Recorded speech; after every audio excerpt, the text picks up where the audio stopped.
Okay, here's our friend the production possibilities curve, and this basically just talks about some assumptions. The assumptions are that we're always at full employment on the curve if suggested. We have fixed resources and technology, so nothing's going to shift. Movements along the curve show opportunity cost. If we're inside the curve, we have inefficiency.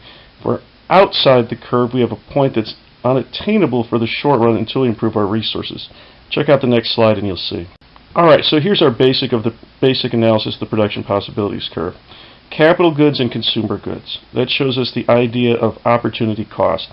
When that PPC curve is bowed out from the origin, that means we have increasing opportunity cost. We have to give up larger quantities of capital goods to get more consumer goods because we don't have perfectly transferable resources. Let's say A, B, and C are where we could possibly be now. Remember, if we're at A, at capital goods, we have larger future growth. E, at present, would be unattainable. That would be something we'd have in the future. We can only get to E by improving those factors of supply. Land, labor, talent, entrepreneurial talent, technology, productivity, or enhancing those. Better labor, better education, better training, better technology.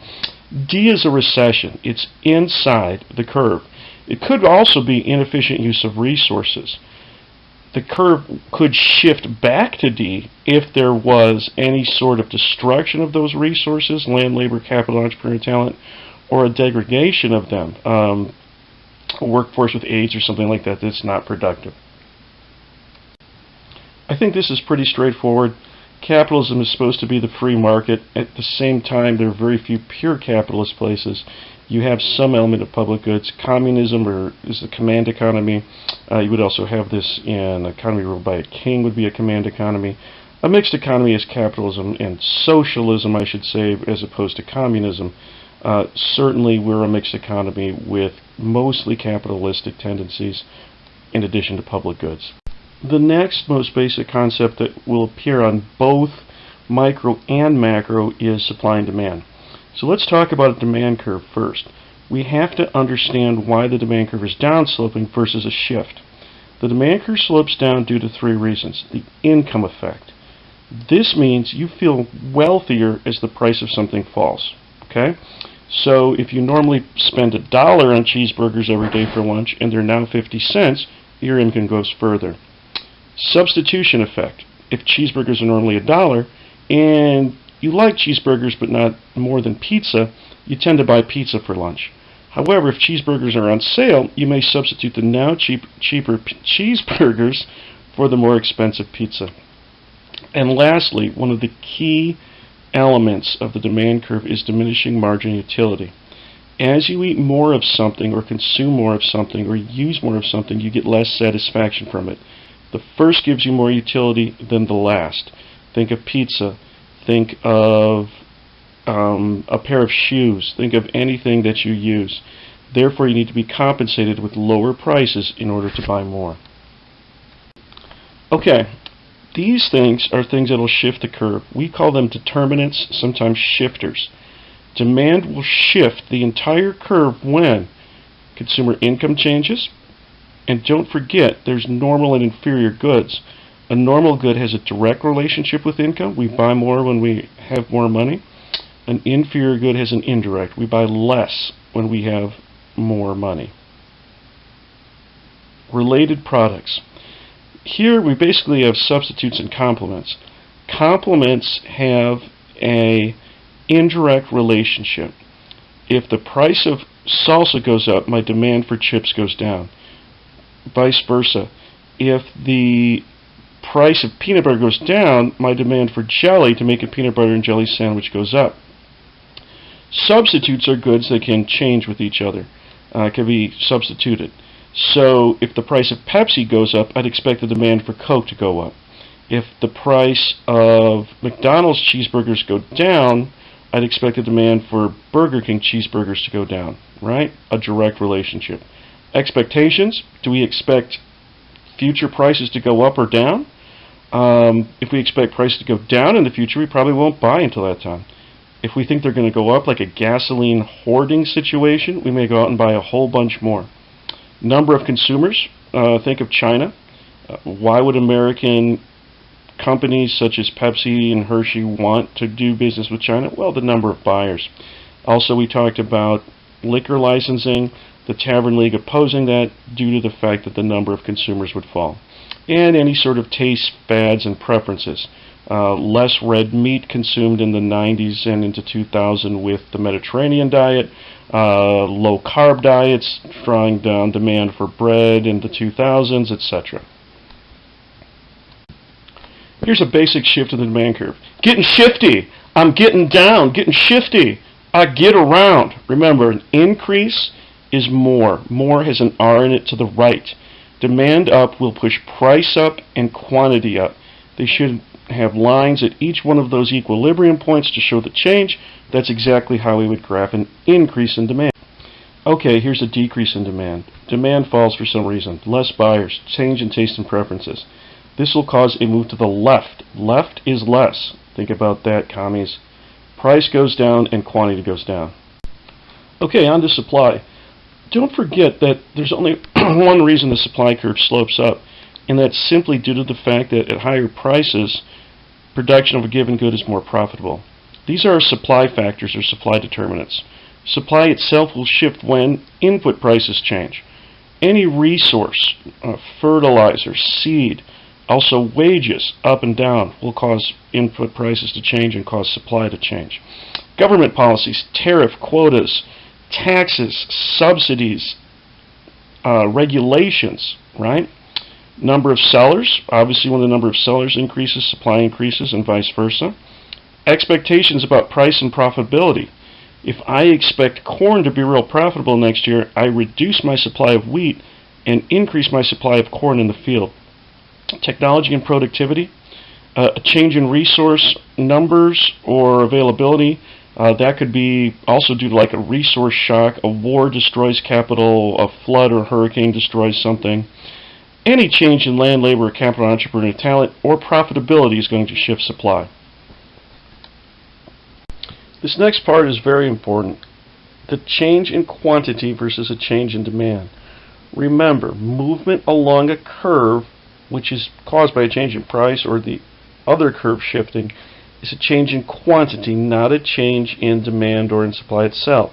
Only when one of the determinants shifts do we have a change in demand or a change in supply.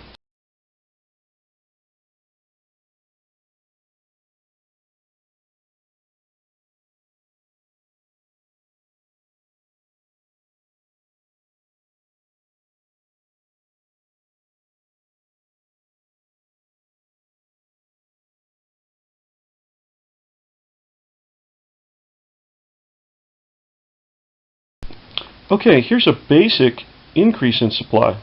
More is to the right. The supply curve shifts down when it increases. This causes lower prices in more quantity. When there's more of something, it's generally cheaper, right? So there's how you graph an increase in supply. Okay, here's a decrease in supply. Pretty straightforward. It's to the left, but don't get confused. It goes up. Left is less. A lessening of supply would cause an increase in the price and a decrease in the quantity sold of something. Should be straightforward. Okay, another basic concept that you find early on in the macro test and the micro test is a circular flow of economic activity. There's a really good chart of it on the next page, or a flow graph. What you need to know is that there are two different markets: a factor market or a resource market and a product market. In the resource market, households supply resources, land, labor, and capital, to the resource markets, and they get payments. Don't forget the specific payments. Land gets rent, labor gets wages, capital gets interest, and entrepreneurial talent gets profit and loss. And you can see that in the resource market, businesses are the demanders. However, in the product market, households are the demanders, the buyers, and businesses are the suppliers.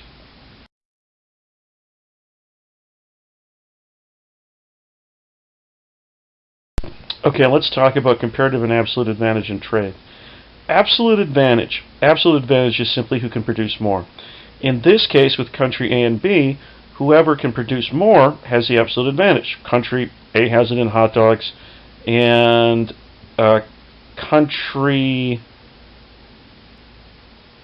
Oh, country A kicks country B's butt in both hot dogs and pizzas. Yes, country A has the absolute advantage in both. It's simply you can produce more. If we change just the hours of labor, remember, then we're playing golf. Hours of labor, whoever can do it with the fewest resources used has an absolute advantage. Comparative advantage is a little different. Comparative advantage is based on opportunity cost. So for each opportunity cost, you look and see what each country gives up in terms of making something. So although France has the absolute advantage in wine, we need to see if they have the comparative advantage in wine. Let's say in this particular case here, France was making 6 cases of wine, but they were giving up 20 pounds of cheese. Then Spain actually would have had the comparative advantage in wine, giving up only 1 pound of cheese for every 1 wine produced. But here in this scenario, France gives up 3 wine for every cheese, so they have the comparative advantage in wine production. Spain should produce cheese. Okay, now we're into some basic micro concepts that won't be found in the macro exam. Equilibrium. Equilibrium is balance, and when price and quantity are in equilibrium, the market clears. Notice that a price below equilibrium leads to a shortage. The quantity demanded, the price intersect with the demand curve, would be greater than the quantity supplied, so there's not enough. The price will rise to the equilibrium. Above this, we would have a surplus. The quantity supplied would exceed the quantity demanded, and therefore there would be too much in the market, and the price would fall to the market cleared. Here's government intervention in the market, a price floor and ceiling. Don't be confused. A price ceiling is put below the equilibrium point. Why? Because the government or the entity in charge views the price as too high. The lower artificial price, however, leads to extra consumer quantity demanded. Therefore, you have a shortage. The quantity demanded exceeds the quantity supplied, and therefore there's not enough. On the other side, the price floor, you end up with a surplus. A surplus would have an extra quantity at PF that would not be consumed at the quantity demanded on the demand curve. Therefore, you end up with extra in the market. Remember what deadweight loss is. Deadweight loss is foregone producer and consumer surplus from not being at socially optimal. It is not the same as surplus product. When we have the floor and the ceiling, we get a surplus or shortage of the product. When we have consumer surplus and producer surplus, we have extra utility. That utility is impacted whenever we implement a tax or move the price around to a point that's not at its true socially optimal. Here's another graph of consumer and producer surplus. Remember, consumer and producer surplus in this scenario does not mean extra product left over. It simply means that the consumer and the producer are either A, from the consumer standpoint, paying below their maximum, or from the producer standpoint, selling to the market above their minimum. Therefore, they get extra utility, and that's found at socially optimal. So allocative efficiency, socially optimal, maximizing the sum of producer and consumer surplus are all found at the same point.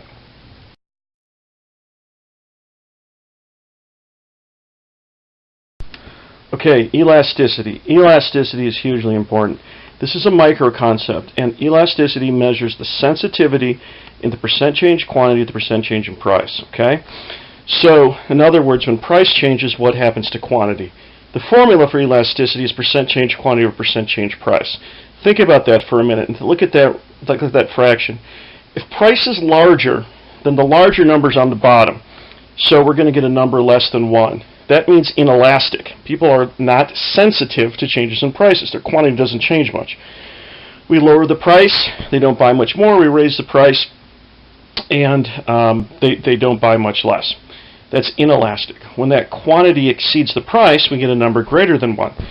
Therefore, the percent change quantity exceeds the percent change price. Elastic. If we had a 2% change in quantity for every 1% change in price, the coefficient would be 2. And for whatever change in price we had, we'd have twice the change in quantity. Good point to lower prices to sell more to offset the lower price. If you ever have to find elasticity when you're given coordinates and numbers, it's the midpoint formula is the easiest way to do it. Quantity 1 minus quantity 2 divided by quantity 1 plus quantity 2 divided by 2. Price 1 minus price 2 over price 1 plus price 2 divided by 2. That's the midpoint formula. A lot of things that we can find from elasticity.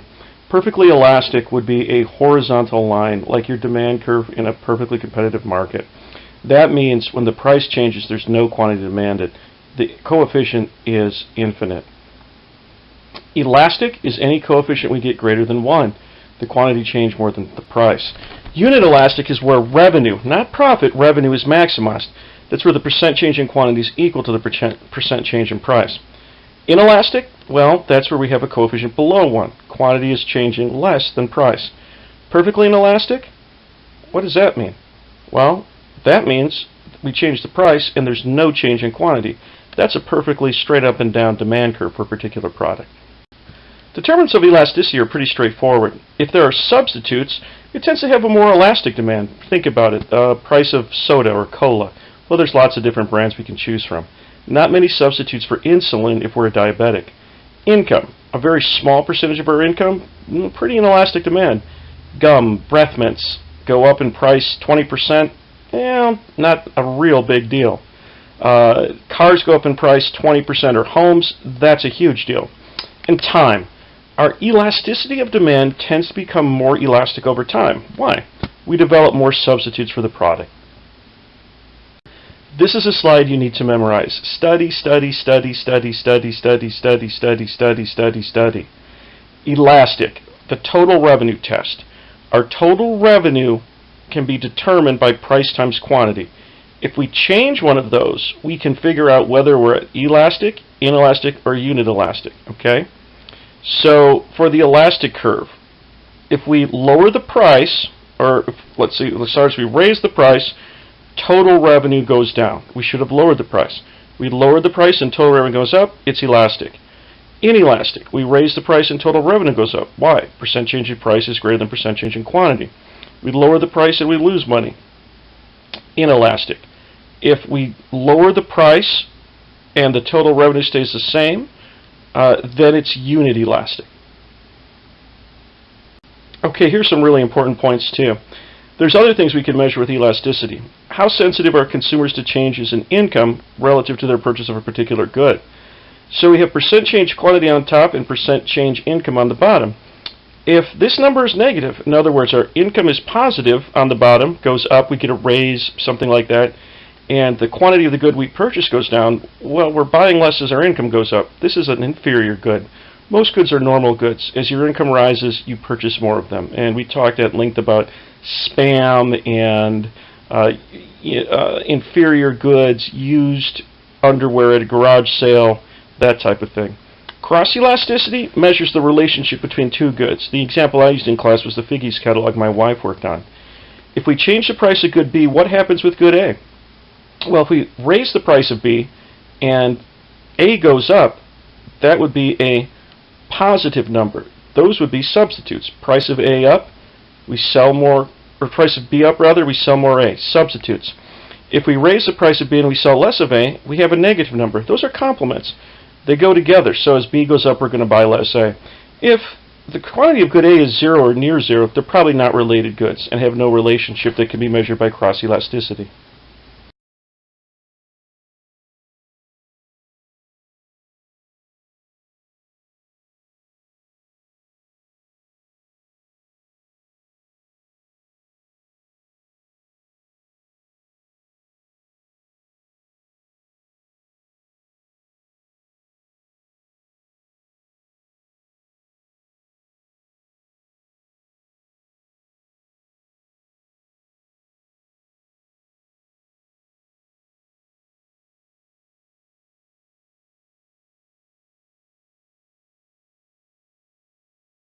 Remember how taxes work? Taxes shift the supply curve back. Subsidies increase the supply curve.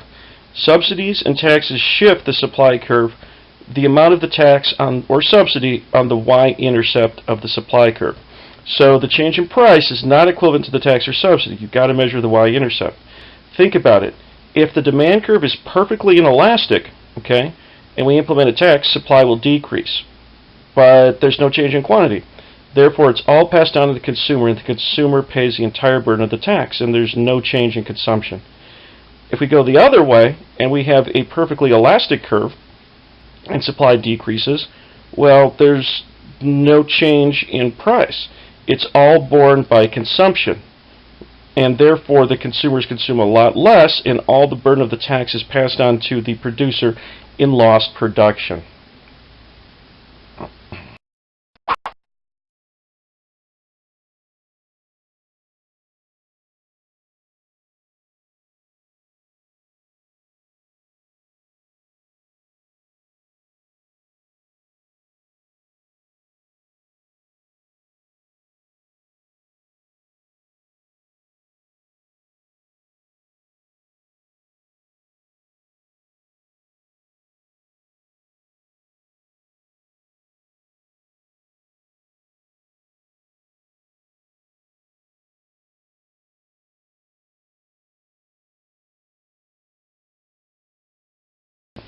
Okay, in the absence of an externality, we've implemented a tax simply to raise revenue. So socially optimal was at P and Q.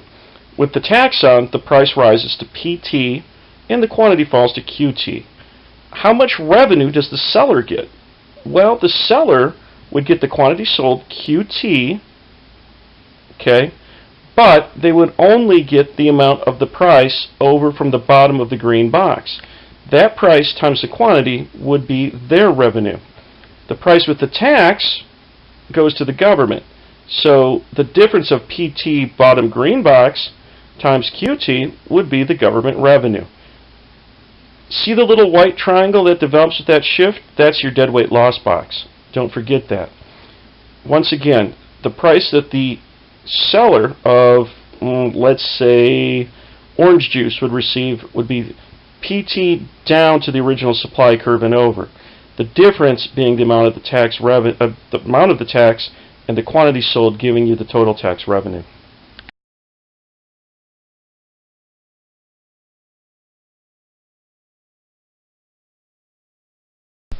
Okay, let's remember about utility.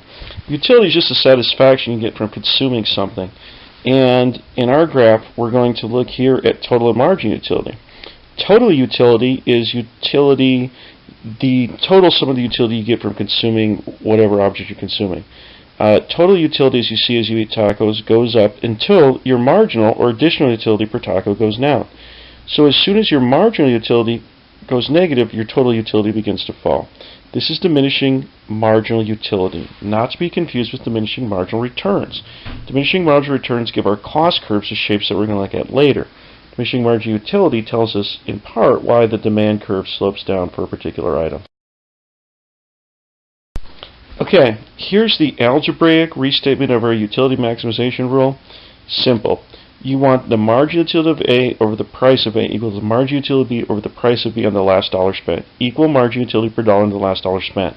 We did some FRQs with this with like oranges and apples or something. Make sure you're looking at marginal, not total. That will screw you up sometimes. So marginal of A over the price of A should equal marginal B over the price of B. Equal utility per dollar. Okay, now let's make some profit. Remember the basic things we talked about regarding profitability. Accounting profit. Accounting profit is your total revenue minus explicit costs. Explicit costs are the costs you actually pay. Okay? Lemonade stand. I spend money on sugar. I spend money on lemons.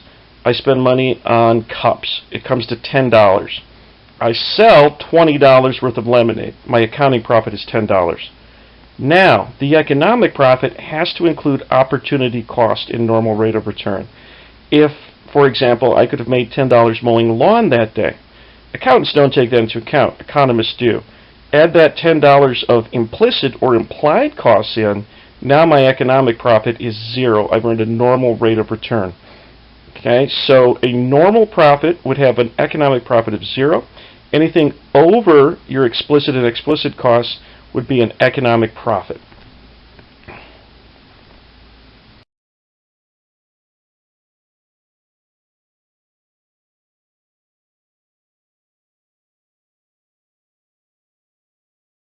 Okay, let's get into some basic productivity and cost functions. Here are the first graphs that we learned in our cost structures. Average product, marginal cost, average variable cost.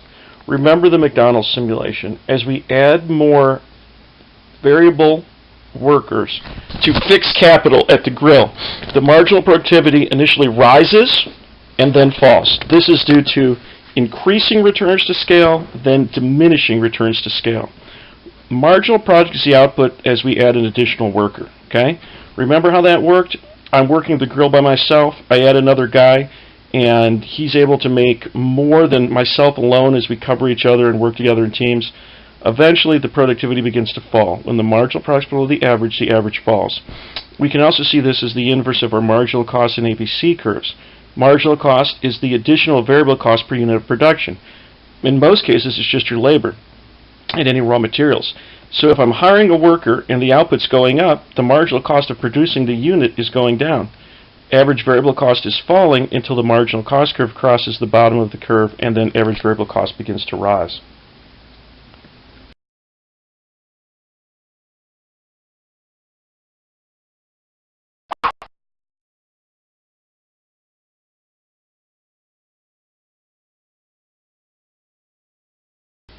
Okay, we can see on this first particular slide how this works with the total product curve. Total product is the sum of the marginal. So marginal could have diminishing returns set in, increasing returns, and diminishing returns would still cause your total to rise. The only time the total is going to fall is when your marginal product is negative. When the marginal product is negative, your total product will begin to fall.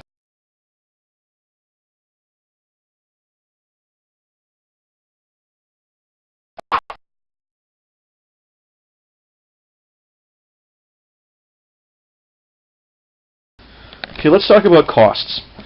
Fixed costs are costs that do not vary with output. Property taxes, a license fee for a liquor license for a tavern. Those are fixed costs. They don't change. You don't produce anything, you still have to pay them to be in the game. You produce 100 or 1,000,000 products, same fixed cost. So we have our total fixed cost, and the average fixed cost is just total fixed cost over quantity. Variable costs. Variable costs do change. Variable costs increase as you produce more. Raw materials and wages would be your classic variable costs. You produce zero product, well, to even be in business you have to have the fixed costs, but not the variable. We don't have any workers or any raw materials producing in our idle factory. Wages go up and the raw material costs go up, of course, as we produce more. So let's talk a little bit about our total versus average. When we look at average cost, it's always over quantity. So our total cost is just the sum of our total fixed and total variable cost. Divided by quantity, you've got average total cost. The marginal cost is the change in total cost over change in quantity. Since the fixed cost doesn't change, the marginal cost, and we're always looking at producing one more unit, the change in total cost is simply your change in variable cost to produce another unit of output. Okay, don't forget, in economics, micro and macro, we have a long run and a short run. The technical definition, the long run and short run in micro, is the time that one factor of production is fixed, okay, input. The more accepted and widely used definition is that it's the time it takes firms to enter and exit the market, right? So that's probably the most useful application of the long and short run. In the long and short run, we've got our curves too. Economies of scale, where you've got diseconomies of scale, right? Too large. Economies of scale and constant returns to scale is a long run idea. On the inside of that curve, you can have any ATC you want, and the long run ATC curve reflects economies of scale. So that's a long run concept, whereas increasing and decreasing marginal returns is a short run.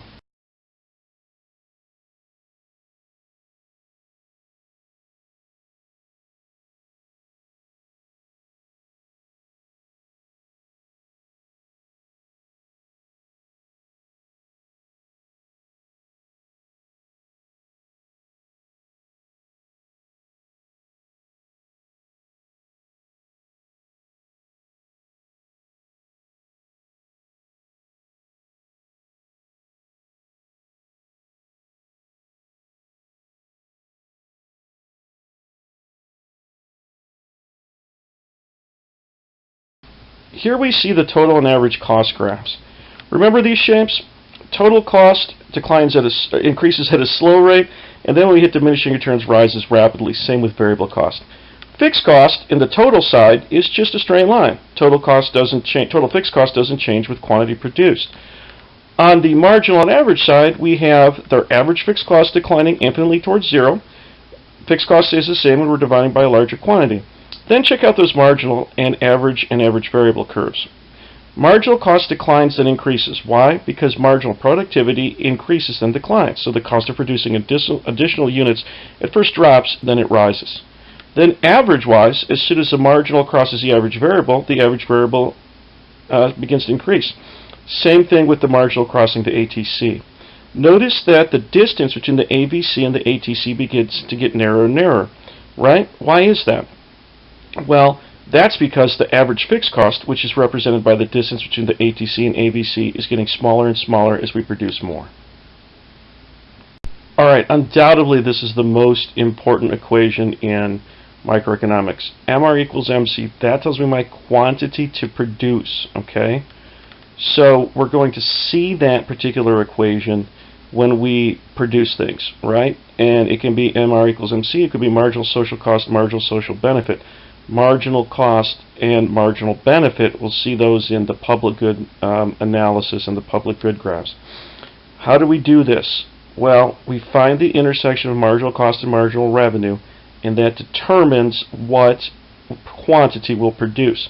But remember, there are a few stipulations we'll see in the next slide, when to produce and when to shut down.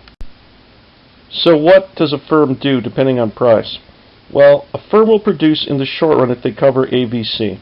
So if the price is below ATC but still covering AVC, they will produce. They automatically shut down if they don't cover AVC. Think about it, that's your variable cost.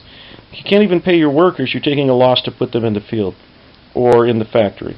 And a firm will leave the market if they don't cover ATC in the long run. Okay, there's a ton on this graph, so let's talk about it. This is perfect competition. Perfect competition has an industry graph and a firm graph, okay? The industry where supply and demand intersect set the price. That's the market price. The market price is taken by the firm as a perfectly elastic demand curve. That relationship is important. Demand is equal to price is equal to marginal revenue is equal to average revenue. That is where the firm will produce. At MR equals MC, they have to take that price. So quantity 1. Notice where ATC is, okay? Let's figure out if this firm is making a profit or a loss. So we find where MR equals MC, there's the quantity they produce.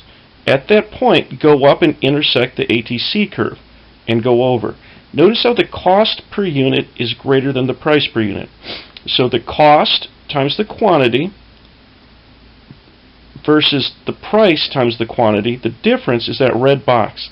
That gives us our losses. Our total revenue is price 1 times quantity 1, and our total costs are greater, so therefore we have a loss. Remember how this works in perfect competition. In a constant cost industry, we'll have entry and exit without the ATC curve shifting. What does this mean? Well, there's a loss. Firms are losing money. The weakest firms, the firms that are less vested in the industry, they'll leave. Supply will shift to S2. What do we see happening on the right-hand side? Demand going back up to long-run equilibrium, where we've got normal profitability. That position, where D2 is equal to MC equals ATC, is long-run equilibrium in perfect competition. And a couple interesting things happen there. We have MC equals price, so marginal cost equals marginal benefit. It's allocatively efficient. It's also productively efficient. We're at the minimum ATC curve. Okay, here we've got perfect competition again. In whatever industry, and it's going to be an industry where we've got many, many firms producing a similar product, in fact a homogenized product, non-differentiated, we have the price and quantity set by the market. In this case, we're making economic profits. How can we tell? Well, D is our price, and MR equals MC gives us our quantity. As we can see, going up from Q1, the intersection of the ATC is below. So ATC and over, we could label that cost per unit. As our price per unit is greater than our cost per unit, we have an economic profit. This will entice firms to come in. Supply will increase and the price will be pushed right back down to long-run equilibrium at the bottom of the ATC curve. Hey guys, don't forget about Mr. Pard. When I grew up on the farm, we lived next door to Mr. Pard. People called him that because he knew so much about perfect competition because he's a farmer. When labeling demand curve in perfect competition, marginal revenue is equal to price is equal to average revenue equal to demand. Don't get confused if they ask you what the average revenue is. It's all the same in perfect competition. The next few slides show that perfect competition entry and exit. I've kind of gone through that in the previous slide, but this walks it through detail by detail how you draw the graph and what the reader is looking for and how you've got to make it all perfect so they can see it. This, again, is for a constant cost industry. When we get down through this, we'll look at an increasing cost industry and a decreasing cost industry. Those will have different shifts with our ATC curve.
Remember, the only reason the ATC stays put with entry and exit is we're assuming entry doesn't change the cost of production. It's not a real valid assumption sometimes. Look at the next slide.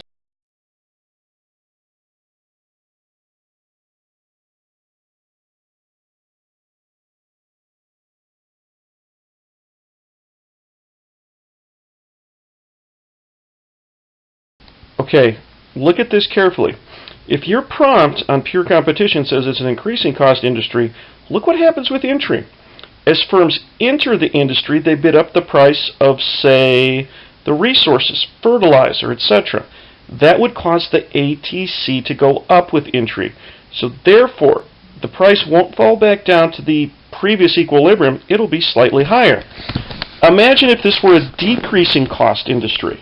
A decreasing cost industry would have a downsloping supply curve. Entry would push the price down. So if firms entered the industry, you'd actually have your ATC curve shift down a little bit. If they exited, it would shift up.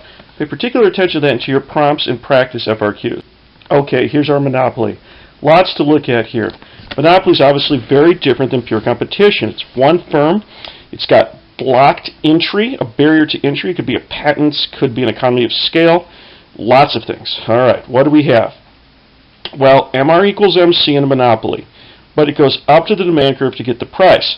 See how this monopoly is earning an economic profit? The quantity goes up to the ATC curve. If you go over, you'd have your cost. So the price exceeds the cost per unit times quantity, we have an economic profit. And monopoly can maintain an economic profit simply because they are blocked entry. Okay, demand is also average revenue, which is also larger or above the marginal revenue curve. Why? Well, because monopolists have to lower the price to sell more. If the first guy doesn't pay his maximum, he pays what the last person would pay on the particular price. Other key important points on the monopoly. Look where the marginal revenue curve has its x-intercept.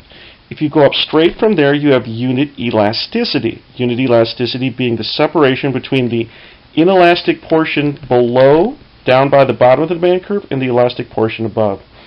Think about regulation here. Where marginal cost crosses the demand curve, you have a socially optimal level of allocation. That's socially optimal. That's allocative efficiency. That's maximizing consumer and producer surpluses. That's where pure competition would be at. So the monopoly is producing less at a higher price than pure competition. Maybe we want to somehow regulate that. In this case, social optimal is above ATC. No problem. We can just put a price ceiling here at marginal cost. If ATC was above, well, we probably have to subsidize down to the socially optimal to ensure a fair return price. That's why ATC crossing demand is the fair return price, zero economic profit. Deadweight loss? Deadweight loss is the difference between the price charged by the monopolist in quantity and then the intersection of socially optimal at the marginal cost equals demand. That's your deadweight loss. It's the producer and consumer surplus from not being in pure competition. Don't forget that horrible scenario that none of us wants to see happen, where the monopoly can read our mind to determine exactly what we pay for each product. That's perfect price discrimination. In this case, there is no marginal revenue curve. Marginal revenue equals demand equals average revenue. The monopolist would produce a socially optimal quantity, MC equals demand. However, the monopolist would charge everyone their maximum. There would be no consumer surplus, and it would be pure economic profits.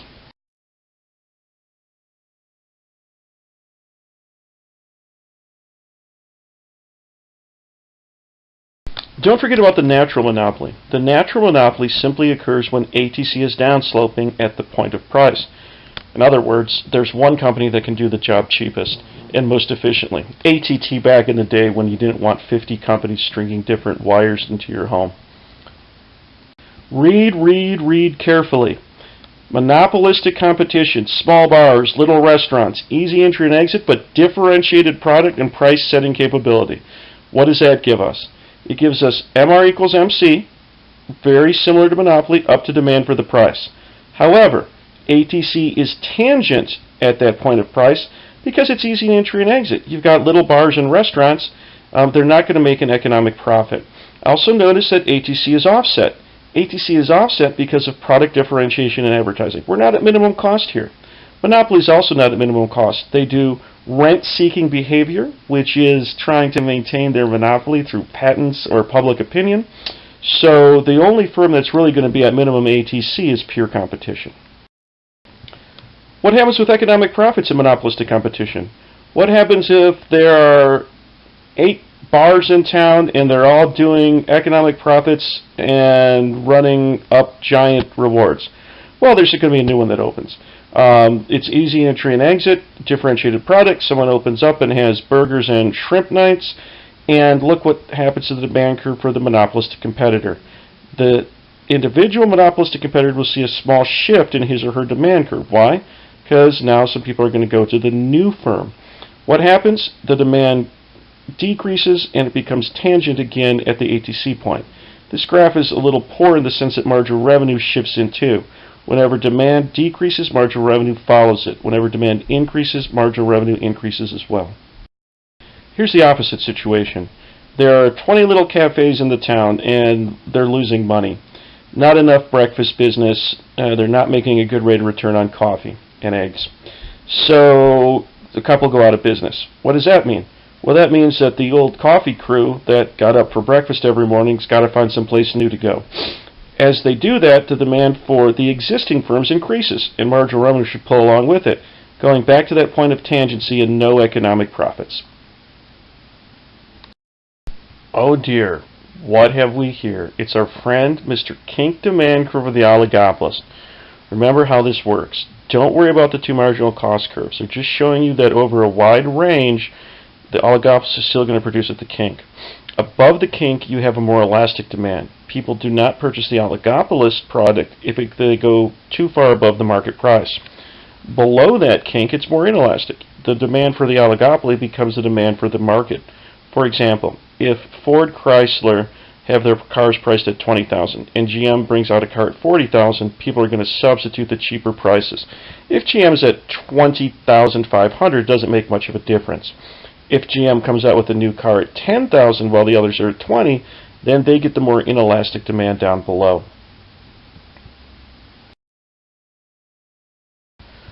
Sometimes you might be asked about the Herfindahl index on your test. It's a simple way to determine the market concentration. It's the sum of the squared market percentages. So if you're pure competition, you get a number almost zero. Bob's Farm is the biggest corn farm in America. They produce 0.0001% of the harvest, or something like that. Coke and Pepsi, 20% of the markets, or 40-30, whatever. You get really large numbers. Remember, if an oligopolist decides to collude, it's called a cartel, or there could be covert collusion. It's legal in the United States. Anyhow, the cartel will function like a monopoly. They'll set one price, and they'll split the profits based on market share. This is a really important slide. What's true for oligopoly in this sense is true for monopolistic competition and monopoly as well. Oligopoly, monopoly, monopolistic competition are not at price equals minimum ATC. They're not productively efficient. They're not allocatively efficient. They're not at price equals marginal cost, right? The only firm that achieves that is pure competition.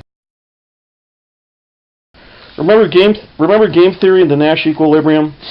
Oligopolies have an incentive to collude. If they work together, they can do better than separately very often. We'll look at that in the game theory overview matrix, then look at a couple different scenarios with the dominant strategy and Nash equilibrium applied.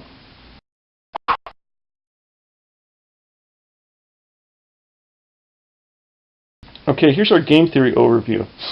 If these two firms decide to go low, well, that's not going to work out in the long run for them. They're going to both try to get that $15 profit, and if they both go for it in the long run, they end up getting nothing.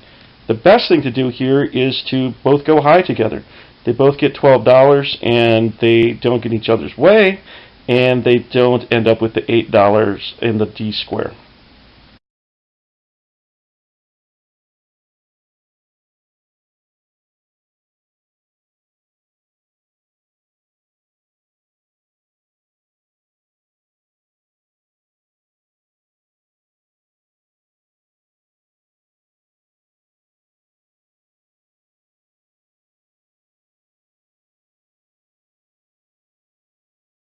Okay, here it is. Factor economics. This is hiring labor, capital, land to produce something. These are labor and factor markets, not product markets. This is the demand by businesses for these particular markets. Okay? MRP, marginal revenue product, marginal product times price per factor of production. I hire a worker, he makes 5 t-shirts at $20 each, his MRP is $100. MRC, marginal resource cost. What does it cost me to hire the worker? What is the wage per additional worker, or the cost of capital, or the cost of land per acre to bring it into production? Okay, so this should be a pretty important rule. Whenever MRP is equal to MRC, or MFC, marginal factor cost, the same as MRC, that's the amount of workers or capital that you want to hire. So if you're employing resources, this is the equation you need to use. Okay, some pretty basic rules here today. Remember, MRC and MFC are the same thing, marginal resource cost, marginal factor cost. If the worker brings you more than his wage, you should hire more workers. If the worker or capital is bringing you equal to the wage rate, keep the same. If the worker is bringing in less than his wage, lay him off. The next two slides sort of explain what I said above in factor economics of when to hire more and when to hire less and the basic definitions.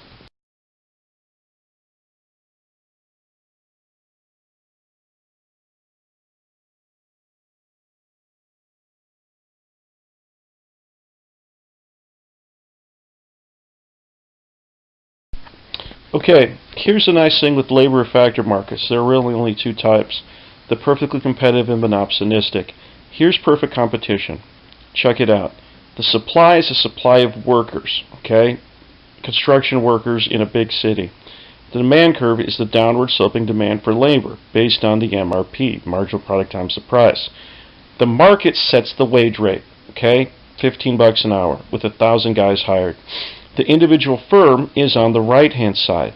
So in this case, the supply is a perfectly elastic element. Supply equals the marginal resource cost. Demand equals MRP. Where those two intersect is what the number of workers the firm will hire.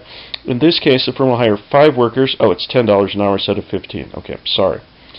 See that? Mr. Kopitsky even makes mistakes. Rarely, but it's true. Okay. Demand in factor markets is derived demand. In other words, the demand for the worker comes from the product they produce and the value of the product they produce. Simple rule: if your marginal product or price of the product goes up, the demand for the labor or factor resource goes up. The MRP goes down, meaning the marginal product or price goes down, the factor demand is down. You want to show this on both graphs. Go back to the previous graph of pure competition. In that graph, let's say the demand for homes goes up. Demand for homes goes up, the price of homes goes up. So the demand for those construction workers would go up on the left, raising the overall market wage to say $20 an hour. On the right-hand side, we would increase that wage rate. So we've got the supply now at 20. We'd increase the demand for workers as well because the MRP is up. Increase in demand in both markets, increase in wage in both markets. Wage markets or factor markets are symmetrical. What happens in one must happen in another. Okay, here's the monopsony. This is the other type of market in the labor market. This is where you have one employer, okay? One employer hiring one type of resource. So socially optimal is where supply equals MRP. But notice that MRC is above supply. This is because you have to pay a higher wage to entice more workers into the labor force after the first worker's hired. So what does a monopsonist do? The monopsonist goes MRC equals MRP down to supply. So the wage is lower than socially optimal and the quantity hired is less than socially optimal. Okay, here's the bilateral monopoly. This is where there's a union that exists going up against the monopsony. We saw this in our video on the Hormel strike. The union thinks that they deserve the wage union. Why? Well, if the MRC were on this graph, that's where the MRC would intersect demand. Take that over, that's what they think they deserve. MRP equals MRC. The monopsonist says, no, you deserve the monopsony wage. And where is this going to end? Well, we don't know. It's going to end somewhere in the middle, depending on economic conditions, but it may very well be closer to socially optimal. Also, remember, when there's a minimum wage imposed, take that minimum wage over to the supply of workers, and that's the amount of workers you'll be hiring. Don't forget about our friend land rent. Land rent is simply depicted by a vertical supply curve at the quantity. This is also for somebody like Michael Jordan or a very rare piece of art that gets a special compensation for being unique and being one of a kind. Demand increases, land rent goes up. Demand decreases, land rent goes down. Okay, 2 last things to remember about your factors of production. Factors of production, we want to take a look at 2 rules. If you have something that says the least cost combination of resources, how do we do that? Well, that's the marginal product of capital over the price of capital equal to the marginal product of labor or the price of labor. As long as these ratios are equal, you've got the least cost combination of resources. Profit maximization, in this case you want the MRP of labor or the price of labor equals MRP of capital or the price of capital and lower them to 1. In either case, when you have a number that exceeds 1 on the other side, you want to increase the amount of that. That will lead to diminishing returns and bringing things into equilibrium and balance.